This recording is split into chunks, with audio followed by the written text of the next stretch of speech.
오늘 본문 말씀에서 이제 바울은 율법의 역할, 즉 율법의 기능, 율법의 목적에 대한 이야기를 설명하고 있습니다. 율법이 뭐냐? 단순하게 말하면 율법이란 하나님께서 이스라엘 백성들에게 주신 법이다. 이렇게 말할 수가 있습니다. 하나님이 이스라엘 백성들에게 주신 법이라는 게 일단 십계명이 있죠.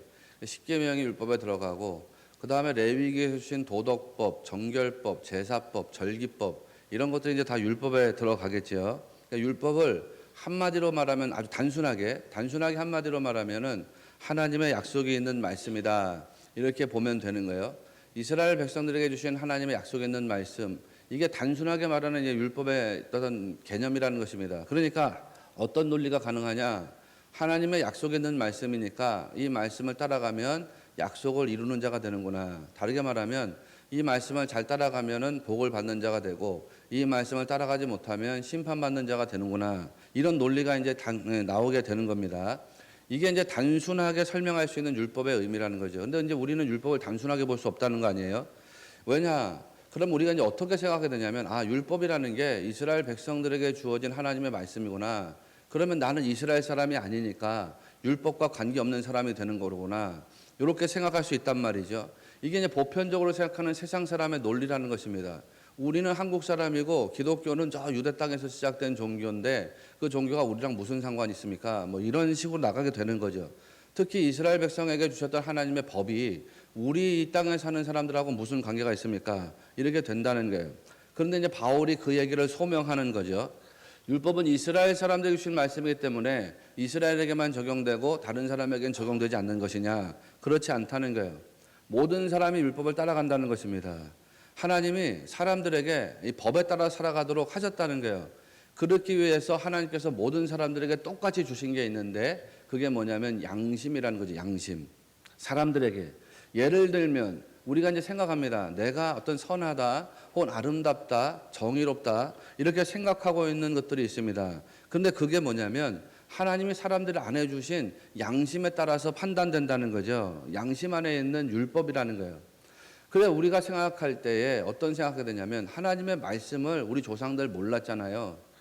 옛날에 살았던 조상들이 하나님 말씀도 모르고 예수님도 모르고 그랬는데 그러면 그분들은 말씀에 따라서 살지 않은 거니까 다 지옥 간 겁니까? 이렇게 생각할 수 있단 말이죠. 바울은 이방인들을 주로 선교했기 때문에 이방 사람들에게 그 질문을 들을 수밖에 없었습니다.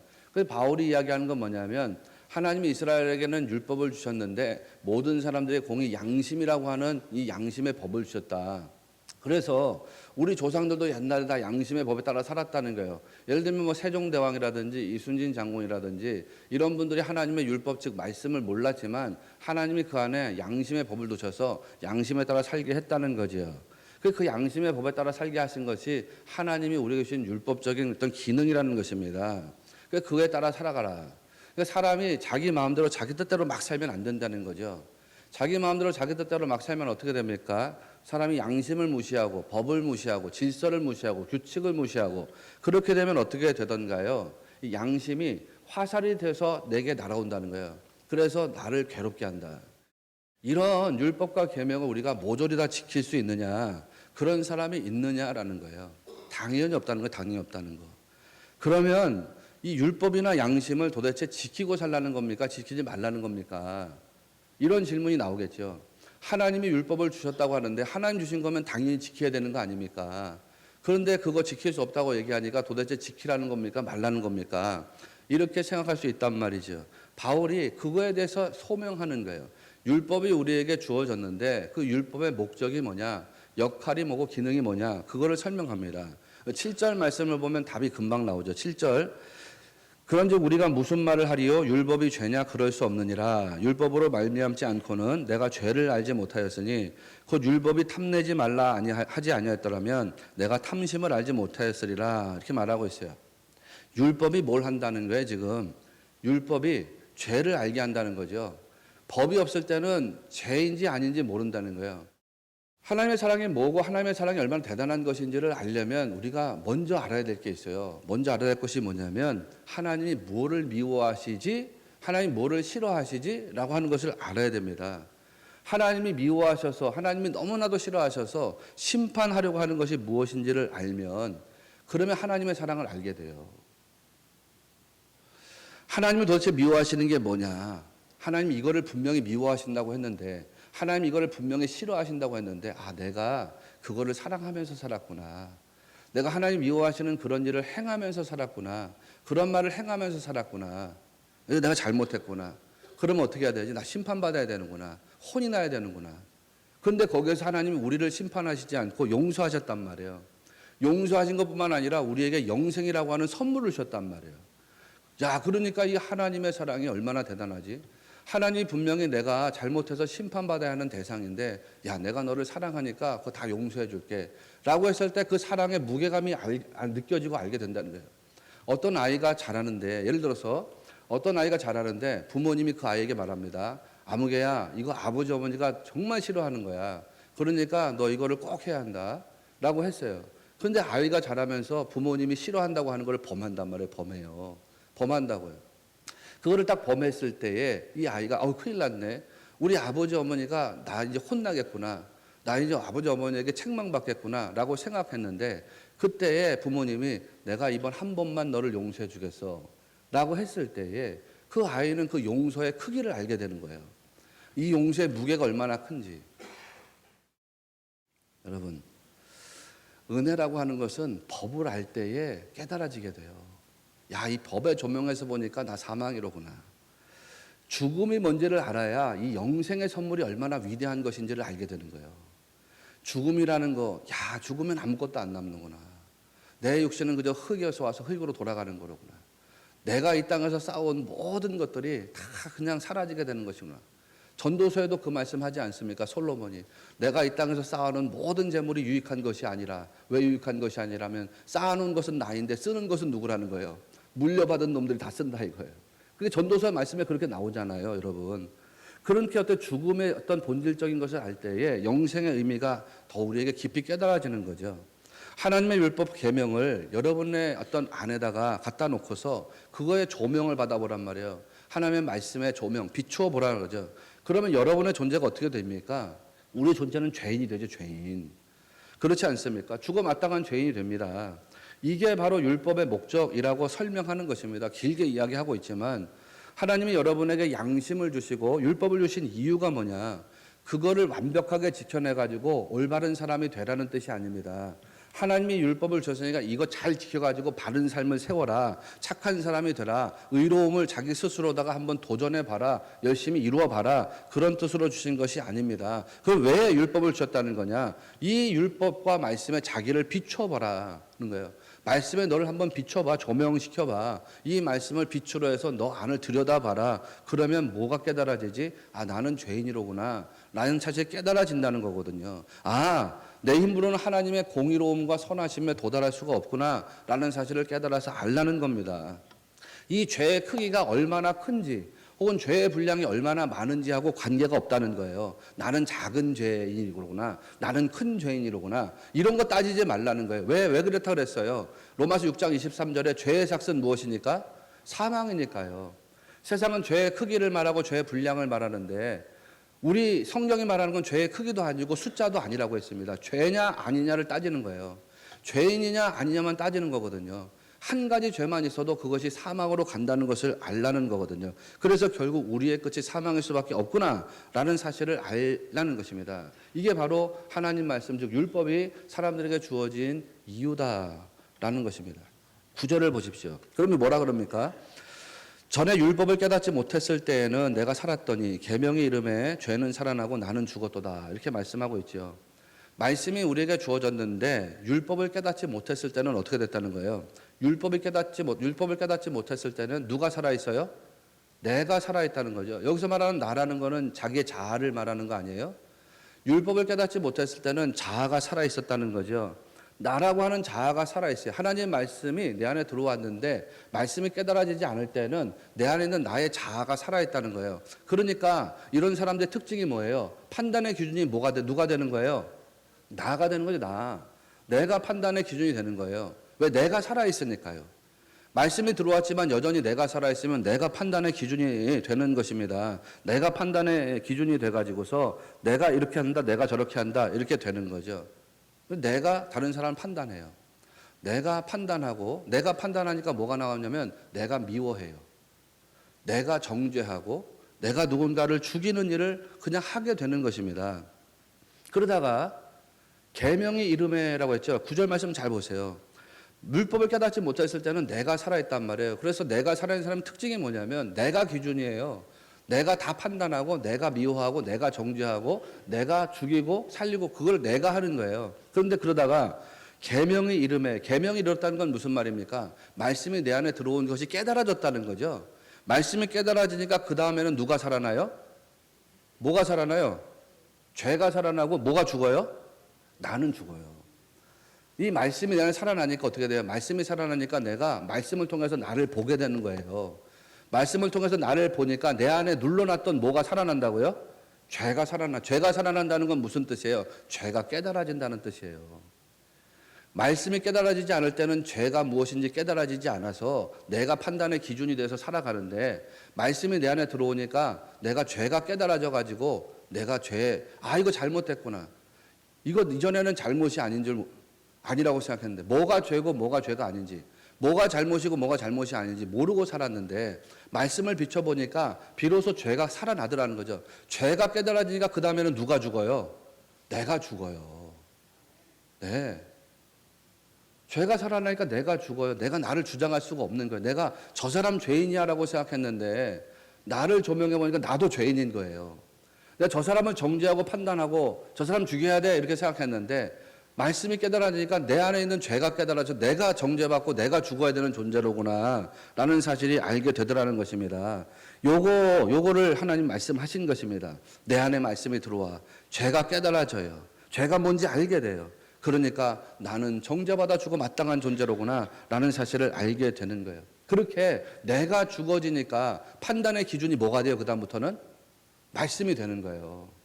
그러니까 이전에는 내 기준으로 판단하고 내 기준으로 생각하고 내 기준으로 정죄하고 내 기준으로 미워해요. 그러나 이제는 그렇게 하지 않는다는 것입니다. 말씀이 기준이 된다. 그런 이야기를 하는 것이지요. 이게 율법이 주어진 목적이라는 것입니다. 인간이라고 하는 존재는 이 세상의 법도 다 지키기가 힘듭니다. 여러분 교통법규 한 번도 안 어겨본 사람이 있어요? 걸리지만 않았을 뿐이지. 예? 여러분 걸리지만 않았을 뿐이지요. 나도 예전에 이야기했지만 결혼식 줄에 늦어가지고 워커힐부터 저기 예전 지금 없어졌지만 여기 팔레스 호텔까지 거기에 2시 결혼식인데 1시에 출발해가지고 토요일 날 오는데 이게 결혼식에 차가 너무 막히니까 그래서 제가 온갖 불법을 다 저질러다 했지 않았습니까? 막 중앙선도 침범해서 달리고 사람들한테 저거 미쳤다 그랬을 겁니다. 신호도 몇 번씩 위반하고 잠원동 거기 신사동 그 길 가면서 엄청나게 위반하고 걸리지만 않았을 뿐이지. 사람이 세상의 법도 다 지키면서 살기가 어렵습니다. 그런데 하물며 하나님이 주신 율법과 양심, 그리스도의 계명을 다 지킬 수 있냐는 거예요. 그럴 수 없다는 거죠. 율법과 양심에 따라서 하나님이 인정해 주실 만한 의로운 사람, 자기 의로움을 인정받을 만한 사람이 없다는 것입니다. 그러면 어떻게 하라는 것이냐? 율법을 만족시키려면 결국 어떻게 해야 된다는 거예요? 그 죄값을 치러야 되는 거죠. 그 죄값은 뭐예요? 사망이잖아요. 그러니까 율법을 만족시킬 수 없는 자는 결국 어떻게 해야 되냐? 죽어야 된다. 이게 성경이 우리에게 전하려고 하는 메시지입니다. 로마서 6장과 7장에서 그거를 말하고 있는 거예요. 그러면 결국 하나님 우리를 죽이려고 말씀을 주신 거로구나. 또 이렇게 생각하면 안 된다는 거죠. 하나님 우리를 죽게 하시려고 율법을 주신 거로구나. 그렇게 생각하면 안 된다는 거예요. 당연히 말씀은 여러분을 심판하기 위해서, 정죄하기 위해서, 죽이기 위해서 주신 것이 아닙니다. 하나님의 말씀은 우리를 어떻게 하려고 주신 거예요? 살리려고, 우리를 구원하려고 주신 것입니다. 어떤 죄 아래 여러분을 딱 갖다 묶어놓고 너는 죄인이기 때문에 죽어야 된다. 그렇게 말씀하시는 목적이 아니에요. 그 말씀에 비추어서 너 자신을 깨달으라는 거지. 알아야 된다. 너가 어떤 존재인 것을. 너가 어떤 존재야. 너라고 하는 자아를 붙잡고 살아갈 때는 어떤 존재지? 너는 사망의 죄인이잖아. 그러니까 너를 의지하면 절대 안 되겠지. 자기를 의지하는 존재가 아니라 자기의 인간의 종말론적인 어떤 상황을 깨닫게 하셔서 우리를 살리고 구원하시려고 하는 목적이 하나님께 있다는 사실을 믿으시기를 축원합니다. 그래서 우리를 하여금 뭘 하라는 거예요? 그 율법에서 벗어난 자로서 살라는 거예요. 오늘 1절부터 7절, 1절부터 4절, 로마서 7장 1절부터 4절까지 말씀은 그런 이야기를 하고 있어요. 형제들아 내가 법 아는 자들에게 말하노니 그렇게 나가요. 너네들이 법을 알지.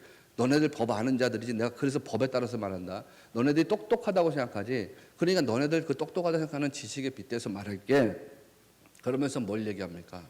어떤 여자가 있는데 남편과 결혼해서 삽니다. 그럴 때 그 남편에게 얽매여 있는 존재가 되는 거예요. 여자가 남편과 얽매여서 살아가는 존재인데 그 여자가 다른 남자에 가서 사랑을 해. 그러면 간음죄라는 거죠. 그러다가 그 남편이 죽었어요. 그러면 어떻게 된다는 거예요? 이제 그 여자는 남편으로부터 자유로운 자가 된다는 거죠. 이 남편이라고 하는 존재를 무엇에 빗대서 말하는 것입니까? 율법이죠, 율법. 우리가 율법과 얽매여 살아가는 동안에는 율법에 속한 자, 율법에 얽매인 자가 되어서 살아가는 거야.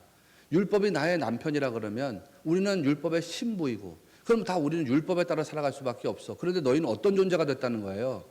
율법이 죽은 자가 됐다는 거죠. 남편이 죽은 자가 된 거예요. 누구를 통해서 죽은 자가 된 거냐면 그리스도 예수님을 통해서 율법이 죽은 자가 된 거예요. 그래서 우리는 율법에 따라서 살아가는 자, 율법에 얽매여 살아가는 자라는 거예요? 아니라는 거예요? 아니에요. 우리 율법에서 자유한 자가 됐다는 거죠. 율법에서 벗어나서 어떻게 되었느냐? 그리스도 예수님이라고 하는 신랑에게 가가지고서 그리스도의 열매를 맺는 자로서 살게 되었다. 그 얘기를 하는 것입니다.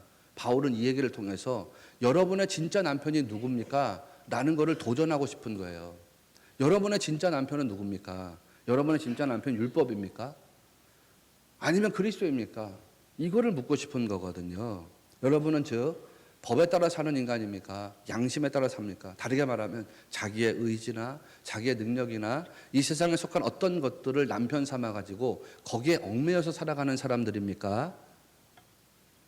아니면 그리스도에게 붙잡혀 살아가는 사람들입니까? 요거를 묻고 싶은 거죠. 그리스도인이라면 어떻게 살아야 되느냐? 율법인 남편이 죽어버린 존재인 것입니다. 거기에 얽매이지 않는다는 거예요. 그래서 내 안에 있는 율법적 자아는 자꾸 뭘 추구하게 하냐면 나의 열심, 나의 의로움, 나의 노력 이런 걸 계속 추구하게 하는데 거기에서부터 자유로워지십시오. 그리스도의 그리스도를 신랑 삼아서 신부가 되었으니까 그리스도의 열매 맺는 자로서, 즉 그리스도께 붙잡혀서 그리스도의 은혜 아래 살아가는 자가 되십시오. 그렇게 살라는 거죠. 여러분 어떻습니까? 여러분 안에 율법을 남편으로 삼고 율법을 의지하는 존재가 여전히 살아있는지를 한번 따져보라는 거거든요. 어떤 분이 자기 힘을 계속 앞세우면서 산단 말이에요. 내 힘을 의지해서만 살려고 한다. 그러면은 그 사람은 율법을 여전히 남편으로 삼고 산다는 증거를 보여주는 것입니다. 어떤 분이 자기 능력만 막 의지해 살고 그 능력으로 자기 이름을 드러내고 그 능력, 자기 능력이에요, 자기 능력. 자기 능력으로 자기 이름을 드러내고 자기 명예를 삼고 싶어 한다라고 하면 율법을 남편으로 삼고 있다는 증거입니다. 어떤 분이 자꾸 하나님의 말씀에 의지하거나 하나님께 기도해 사람의 뜻을 묻는 것이 아니라 자기의 생각을 계속 앞세우면서 산단 말이에요.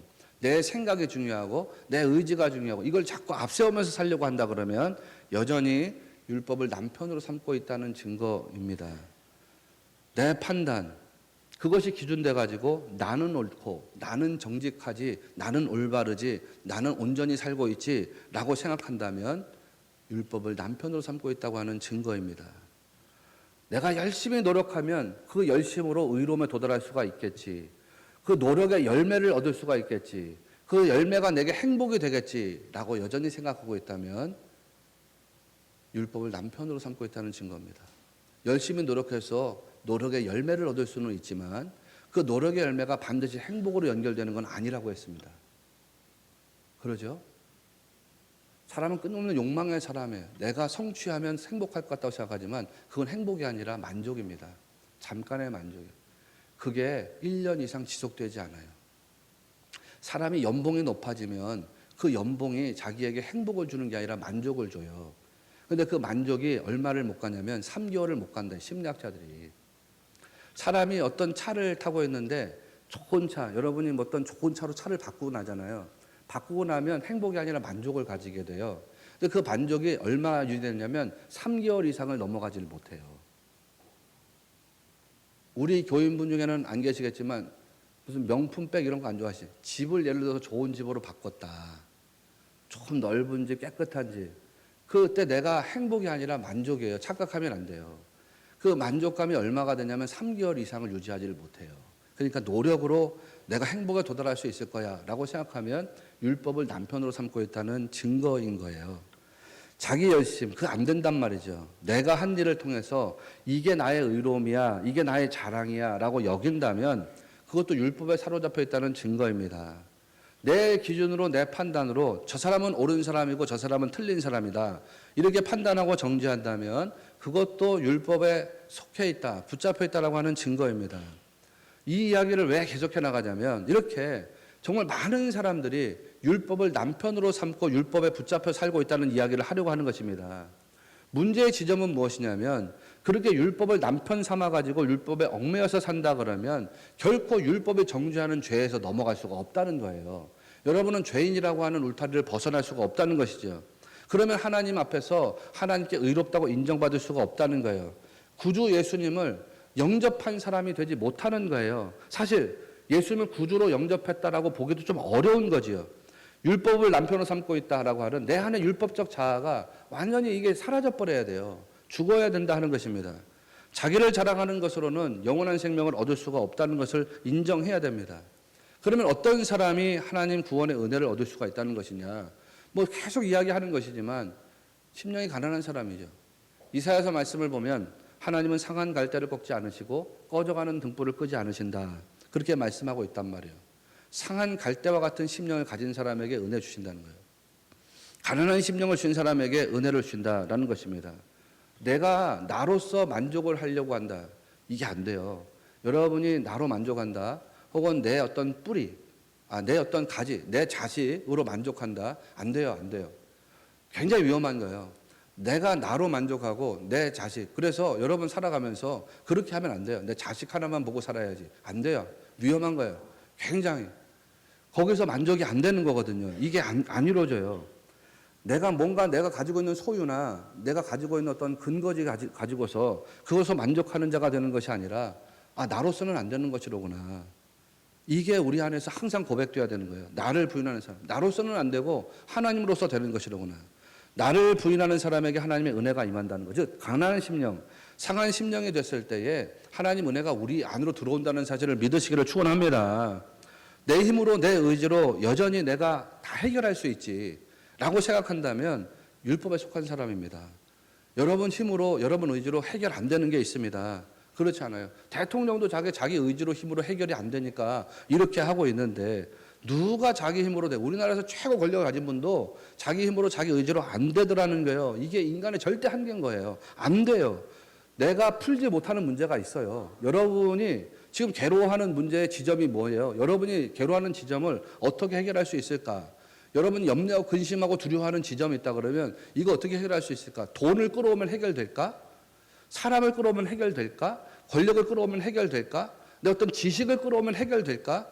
절대로 해결되지 않는 것들이 있다는 것입니다. 도무지 안 넘어가요. 도무지 나로서는 자랑도 안 되고, 나로서는 해결도 안 되고, 나로서는 뭔가 넘어가기도 안 되는 그런 것들이 있단 말이에요. 그래서 우리가 하나님 은혜만을 볼 뿐입니다. 하나님 은혜만을 바랄 뿐입니다. 하나님 은혜를 구할 뿐입니다. 하나님 은혜를 기대할 뿐입니다. 그런 사람들에게 하나님의 은혜가 임한다는 것입니다. 그건 뭐예요? 우리 인생의 답은 분명한 거죠. 나를 주장하지 않는 거예요. 내가 머리가 되어 사는 것이 아니라 하나님을 주장하는 것, 하나님이 머리가 되게 하시는 것. 내가 내 인생의 주인으로서 살아가는 것이 아니라 나는 하나님의 종청지기로서 하나님이 주인 되게 해서 살아가는 것입니다. 우리는 하나님의 나라 백성이에요. 하나님 나라 백성은 하나님 나라의 말씀을 가지고 사는 사람이 되는 거예요. 말씀이 기준되고 말씀 판단되고 그 말씀으로 살아내는 사람이 될 때에 하나님께 영광이 되고 기쁨이 된다는 것을 믿으시기를 축원합니다.